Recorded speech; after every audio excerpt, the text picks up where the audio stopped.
The ultimatum, the signal began as a faint whisper in the endless dark. No stars shifted, no planets trembled, yet across the black ocean of space a cry for help spread like a wound that refused to close. It was not the usual beacon of trade ships or the routine chatter of patrols. It was sharp, desperate, soaked in fear. The words, broken and shaken, carried the weight of an entire people. Any who can hear us. This is the last stand. Our cities burn. Our fleets are gone.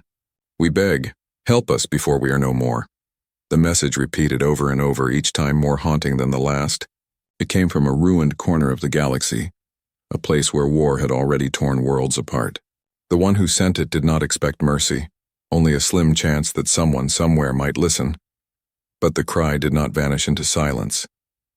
It traveled farther than anyone thought possible. Past dying suns, past frozen moons, past the drifting corpses of battles long forgotten, until one day it reached the ears of the species most feared in existence. The humans. On Earth's listening station orbiting Mars, the technicians first thought it was interference. Strange echoes often bounced through the void.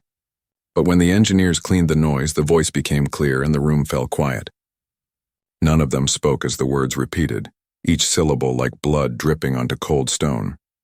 The station commander leaned forward, his face pale beneath the harsh lights. "Play it again," he said. The voice of the alien commander returned, hoarse, trembling, a mixture of pride and terror. The ultimatum was not only to their enemy but to the galaxy itself. If no one came, their species would vanish forever. The humans listened, and that was enough to change everything. Word spread quickly through the chain of command. In the Terran Council's war chambers, admirals gathered around dark tables, their faces hidden behind steel expressions. Holograms of star maps flickered in the air, showing the desperate coordinates where the call had come from. "Why us?" one admiral muttered. "Do they not know what happens when humans answer a call?" "They must not," another replied. "Or they were too desperate to care." The council debated in silence that felt heavier than battle. Humanity's reputation was not one of mercy. To the galaxy, humans were predators in uniform. Soldiers born from a world where storms killed as easily as beasts, and wars never truly ended. Earth was called a death world, and its children carried that title into the stars.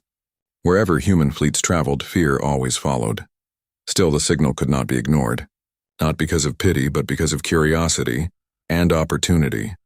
"Send a fleet," the Supreme Admiral finally said. "If these aliens survive, they will owe us. If they do not, the galaxy will be reminded of why we are not to be crossed." The order was signed. The wheels of war began to turn. Across Earth's orbiting docks, steel leviathans came to life. Battleships the size of mountains hummed as their engines woke. Cruisers floated free from their scaffolds like predators slipping chains. Troop carriers opened their dark bellies, ready to swallow thousands of soldiers. The fleet assembled with silent precision, every vessel gleaming with the cold light of discipline.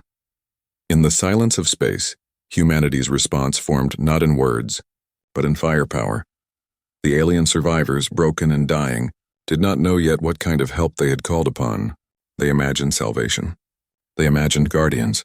They imagined anything but what was coming.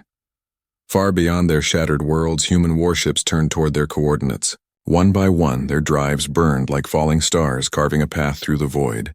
The ultimatum had been sent. The galaxy would soon learn the price of crying out into the dark, because sometimes the ones who answer are not saviors, but monsters dressed as men. The technicians in the listening station whispered among themselves as they watched the fleet depart. Some felt pride, others felt unease, but all knew that once humans moved, nothing stayed the same. The distress call had been heard. The most dangerous warriors in existence were on their way, and somewhere in the ruins of their last stronghold, the aliens who had begged for help still waited. They prayed for rescue. They had no idea that their prayer had been answered with steel, fire, and the cold resolve of Earth. The ultimatum was no longer theirs alone. It belonged to humanity now, and humanity never gave back what it claimed. Humanity responds. The fleet's orders spread like fire through the human chain of command. On Earth, on Mars, and on the lunar bases, no one asked why they were moving. The reason was already clear. A signal had been sent, and humanity had chosen to answer. That was all that mattered. Yet among the officers and soldiers preparing to depart, whispers filled the corridors. The aliens who had sent the plea were strangers, unknown beyond the broken fragments of their voice. What kind of people were they? What enemy had crushed them so badly that they begged the void itself for help? And what would they think when they saw the banners of Earth rising over their dying skies? The humans had no answers, but they did not need them. The fleet was moving. Admiral Vera stood on the bridge of the Iron Resolve, the largest warship in the armada. Her uniform was flawless, her posture as rigid as the steel beneath her feet. She was not a woman known for kindness, but for her cold precision in war. She had commanded battles that reduced enemy fleets to ash. She had earned her name across the galaxy, spoken with equal parts fear and hate. She listened again to the transmission. The alien's voice cracked with despair. Yet somewhere beneath the fear she detected something else. Defiance. It was a tone she recognized, one humanity knew well. It was the sound of a people refusing to vanish quietly. "Plot the course," she said at last. Her voice was calm, but her words spread across the ship like iron chains locking into place. No delays. No hesitation. Engines roared to life across the fleet.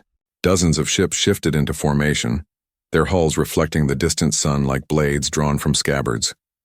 The armada was silent, yet their silence was more terrifying than any battle cry. For the humans, this mission was not charity. It was strategy. Every soldier knew it. Every officer carried it in their eyes. Humanity did not move for pity. They moved to show the galaxy once again that their reach was endless. Still, doubt lived quietly in the shadows of the fleet. Young recruits whispered in their bunks as they strapped into armor. "What if the survivors hate us after this?" one asked. His voice trembled, not from fear of battle, but from the question itself. "They will hate us or they will fear us," the veteran beside him replied. "It makes no difference. Hate and fear keep them from challenging us." The younger soldier said nothing more. He only stared into the dark, waiting for the jump. Back on Earth, politicians and council members watched the departure with unease. Some argued the fleet should have stayed silent, letting the aliens fall into dust. Others said answering the signal would win influence, perhaps even loyalty. But no one could deny the truth. When humanity responded, they always did so with overwhelming force. The jump drives activated. Stars stretched into long white lines, and the human fleet vanished into hyperspace. Across the galaxy, alien observers tracked the movement. The name Terran Fleet appeared on their monitors, and silence fell in their councils. Old stories rose like ghosts. Tales of human wars, of colonies burned, of fleets shattered in hours. They remembered the first time Earth had been tested and how quickly they learned that humans did not bow, did not break, and did not forgive. Now those same humans were moving again. Not for conquest, not for trade, but because someone had called for help. And that, many believed, was far worse. In the ruins of their last fortress, the alien survivors held on. Their cities were piles of stone and fire. Their oceans boiled from orbital bombardments. Their skies hung heavy with smoke. The enemy who had crushed them still circled above, waiting to finish the kill. They had no hope left, save for the message they had sent into the void. And when no answer came, despair began to swallow them whole. Families huddled together in shelters carved from the bones of fallen towers. Soldiers with broken weapons still guarded shattered gates, not because they thought they could win, but because surrender was unthinkable. Then, one night, the stars shifted. Strange lights pierced through the smoke-filled sky. Shapes moved like giants above the ruined horizon. For a moment, the survivors thought it was the enemy returning to end them. But these shapes were different. Larger, sharper, far more terrifying. It was the human fleet. Their warships hung in orbit like predators circling wounded prey. Engines burned with silent fury. No words came, no promises of safety, no speeches of comfort. Only the shadow of their arrival stretched across the broken world. The aliens stared upward in awe and dread. They had cried out for saviors. What had answered was something far more dangerous. Inside the Iron Resolve, Admiral Vera studied the burning planet below. Her crew waited for her command, their eyes fixed on her with disciplined silence. "They asked for help," she said coldly. "We will give it." And with that, the order was given. The humans moved. For the first time since the distress call had been sent, the galaxy trembled. Humanity had responded, and nothing would ever be the same again. The arrival of Earth's warriors. The alien survivors stood beneath their broken skies and watched the newcomers. The warships of Earth were unlike anything they had ever seen. Their own fleets had been sleek, elegant, crafted for grace as much as strength. The enemy who had destroyed them favored jagged designs, brutal and jagged like knives. But these human ships were different. Monuments of steel and fire built with a single purpose: war. The largest vessel, the Iron Resolve, eclipsed entire cities as it drifted into orbit. Its dark hull carried scars from old battles, each one a silent warning. Smaller cruisers formed a shield around it, their weapon systems humming with restrained power. Dropships prepared in their bays, ready to fall upon the burning world below. The alien commander, once proud, now weary and broken, lifted his eyes toward the giants above. He had hoped for guardians, perhaps allies with gentle words and promises of mercy. What he saw instead were predators, warriors born from a world as hostile as any battlefield. A shiver ran through him. In his heart he knew the truth. He had begged the void for help, and the void had answered with monsters in human skin. Yet he could not turn them away. His people were dying. Pride no longer mattered. High above, inside the command bridge of the Iron Resolve, Admiral Vera stood before the star-washed glass. Her officers read out reports of the planet's devastation, listing numbers of survivors, enemy positions, and the grim reality of what remained. She listened in silence, her gaze fixed on the burning sphere below. The alien signal had been filled with desperation. The planet below confirmed it. "Drop the satellites," she ordered. Dozens of small machines were released into orbit. They spread like a web, mapping every ruin, every crater, every surviving pocket of life. The humans did not guess. They measured. They did not ask. They confirmed. Moments later, a hologram of the world flickered before the Admiral's eyes. Red zones marked enemy-controlled territory. Blue dots represented survivors, few, scattered, barely clinging to life. Vera's jaw tightened. "Send the message." Across the planet, broken radios crackled to life. Survivors lifted their heads as voices spoke in a language they had never heard, but somehow understood through translators embedded in the signal. "This is the Terran fleet. You called. We heard. Now obey our orders if you wish to live." It was not the gentle comfort of saviors. It was the command of warriors. The survivors trembled, yet none dared defy. Even in their fear, hope flickered, because someone at last had come. But not everyone welcomed the humans. Above the atmosphere, the enemy fleet stirred. Dark ships turned, recognizing the arrival of newcomers. For weeks they had hunted the dying species, waiting for the final strike. Now their prey had drawn predators far worse. Their commanders hesitated. Even the most ruthless warlords knew of humans. The galaxy's stories painted them as demons of the battlefield, beings who survived the impossible and inflicted terror with terrifying creativity. To engage them meant risk beyond measure. Still, greed and pride whispered in the enemy's ears. The humans had come to aid the weak. Perhaps they could be crushed together. Perhaps the Terran reputation was exaggerated. Their hesitation ended. Enemy ships began to descend. Inside the Iron Resolve, alarms sang. The tactical officer spoke quickly, his voice steady. "Enemy fleet moving. 30 ships inbound. Configurations unknown but armed." Vera's eyes did not blink. "Form the line. Let them come." The human fleet shifted like wolves encircling prey. Cruisers took forward positions, destroyers flanking, battleships anchoring the rear. Every gun was primed, every missile bay loaded, every defense system awake. The alien survivors on the surface saw the sky darken once more as two fleets prepared to clash above their ruined home. They did not know whether they should cheer or tremble. And then the humans acted. They did not send a warning. They did not negotiate. They did not hesitate. At Vera's single command, the Terran fleet unleashed its fury. From the guns of the Iron Resolve came beams of light so powerful they carved through enemy hulls like fire through dry wood.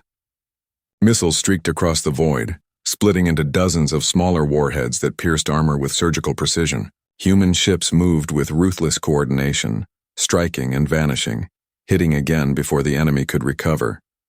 The galaxy called them the most dangerous warriors for a reason. They did not fight with elegance. They fought to kill, to dominate, to remind the stars that humanity was born on a world where mercy was rare and survival was earned in blood. In minutes, enemy ships began to break apart. Explosions lit the heavens, showering debris across the ruined planet. Survivors on the ground stared in awe as the night sky burned with falling fragments of their oppressors. But for the humans, this was only the beginning. Inside the fleet, soldiers stood ready in drop bays. Their armor gleamed under red lights, their weapons locked. They waited for the signal, heart steady, eyes cold. To them, this was not rescue. It was war. Admiral Vera watched the destruction unfold. Her voice cut through the silence like steel. Prepare ground deployment. If the enemy still breathes, we finish them face to face. The crew obeyed without question. Dropships roared to life, their engines growling like beasts ready to leap. On the ground, the alien commander looked to the sky. He had begged for help. Now, as flames rained from orbit and human warships blotted out the stars, he realized his people had summoned not saviors, but warriors too fierce to be denied. The humans had arrived, and the war for his world had only just begun.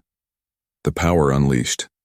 The sky split open as the first wave of human dropships descended. Fire trailed behind them, cutting through clouds of ash and smoke. To the alien survivors below, the sight was both terrifying and unforgettable, like thunder falling to the ground, bringing with it something unstoppable. The alien commander staggered from the ruins of his bunker, watching in silence. The humans did not move like rescuers. They moved like executioners. Precision marked every step of their descent. Engines roared, stabilizers flared, and ships pierced through the atmosphere as though nothing could slow them. The ground trembled. The first human soldiers emerged, armor glinting with the fire of ruined cities. They carried weapons that hummed with deadly promise. Their helmets gave them the look of faceless predators, eyes glowing faintly, movements sharp and exact. When they stepped forward, the ground itself seemed to yield. Survivors who saw them felt torn between hope and dread. These were their saviors, but these were also beings who looked as though they belonged more to the battlefield than to peace. And then the killing began. Enemy forces, confident that the planet was already theirs, had grown careless. They had left scattered troops to crush whatever resistance remained. But when the humans landed, the war shifted in seconds. A squad of alien soldiers fired from behind broken walls. Human armor absorbed the first shots without hesitation. The Terran soldiers advanced, unbroken. They raised their rifles, and in 3 precise bursts the enemy was gone. Nothing left but smoke and silence. Another group tried to flank them from alleys of ruined buildings. Humans responded with grenades, their blasts tearing through stone and steel. The aliens scattered, but the humans did not give chase in wild fury. They moved in calm, measured steps like hunters who already knew their prey's fate. For every scream there was silence after. For every strike there was certainty. Humanity's warriors did not fight to test themselves nor to prove their power. They fought only to end. Above, the iron resolve coordinated the slaughter. Admiral Vera watched through live feeds, her face unreadable. She did not smile at victory. She did not celebrate. To her, this was not glory, it was order. The enemy had made their move. Humanity had answered. That was all. Across the ruined capital, the alien survivors began to gather, drawn by the thunder of battle. Families hiding in burned-out shelters peeked through cracks, seeing humans for the first time. Some fell to their knees in relief. Others recoiled, their instincts whispering that this species was too dangerous, too cold to be trusted. The alien commander walked among his people, trying to calm them. But he himself felt the weight of dread. Humanity's arrival had saved them, yes, yet he could not ignore the feeling that their world no longer belonged to them. It belonged to these warriors who fought with silence. As if death was a language they had mastered. The enemy realized too late what had descended upon them. Reinforcements attempted to regroup, sending in heavy walkers and tanks to crush the human foothold. The ground shook as mechanical beasts crawled across the rubble, cannons swiveling toward the advancing humans. But the Terrans were ready. From their dropships, massive exosuits deployed, towering figures of steel, each piloted by a human soldier within. The exosuits moved with terrifying grace, weapons bristling, shields glowing faintly with energy. When the enemy tanks fired, the blasts slammed into the shields, sparking bright arcs of light. The suits did not falter. They answered with rockets and railguns tearing through armor in seconds. Explosions lit the city as machines of war fell like toys before human wrath. The enemy broke. Soldiers fled into the ruins, abandoning weapons, their courage shattered. Yet the humans did not rush them. They advanced in steady formation, each step deliberate, each strike final. To watch them was to witness inevitability. From orbit, alien refugees who had fled the planet years ago tuned into intercepted feeds of the battle. They wept in disbelief. Their homeworld, once doomed, was now defended by a species whose violence shook even the stars. Stories spread faster than fire.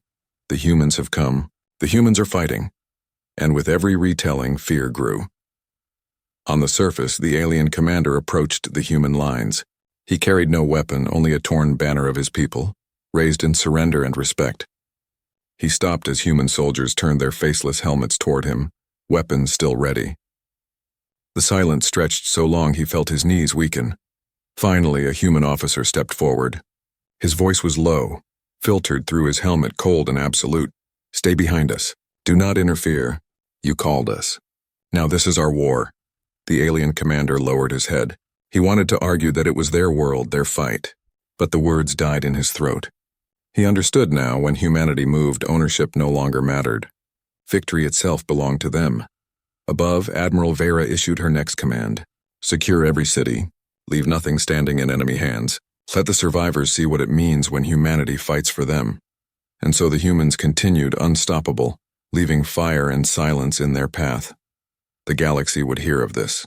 They would hear of how one desperate cry for help had been answered not by saviors, but by Earth's most dangerous warriors, and they would remember. The aftermath and the lesson. When the last echoes of battle faded, the ruined world lay in silence. Smoke curled from shattered towers, fires burned low in craters where once proud monuments had stood. The enemy had been broken. Their ships were wreckage in orbit, their armies scattered into dust. Humanity had done what no other species could. The survivors gathered slowly from their hiding places.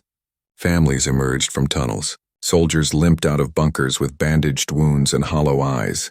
They stared at the humans who still patrolled the streets in perfect formation. The Terran soldiers moved like machines of flesh and steel, their boots striking the ground in rhythm, their weapons always ready. The alien commander walked through the ruins of his capital, his banner torn and dirty in his hands. He had lived through war before, but nothing like this. His enemy had tried to erase his people, yet it was humanity that had left the deepest mark. Their arrival had saved his race, but their presence felt like a shadow that would never leave. He stopped at a plaza where a human officer was directing aid. Dropships had begun to unload supplies, rations, water, medical kits. The humans gave freely, but always under command. Survivors received what they needed, yet none dared look their benefactors in the eyes. Gratitude was tangled with fear. The officer noticed the alien commander and approached. His helmet retracted, revealing a scarred face, calm and unreadable. His eyes held no hatred, no warmth, only the certainty of a man who had seen too much war. "Your enemy will not return," the officer said. His words were flat, absolute.